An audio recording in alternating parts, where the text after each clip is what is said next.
Klase-klase ugma. Tawhay na siya. Ay, Sabado man di ugma. May klase. Siyempre, may klase pag binugo. Sabado man. Weekend na. Week nga panghina. Ug week nga semana. Hala. May similarity ang pronunciation. Pero it does affect sa wording or sa meaning, sa deep meaning ani. O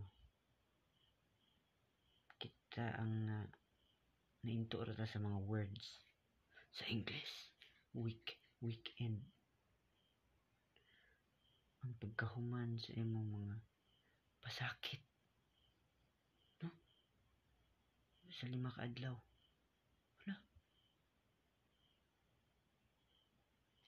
Isn't that intriguing? Bitaw. Sagday na. Words sa mana. Pero it drains us. It has energy. Different energy. No? It drains our energy. Every week. Week.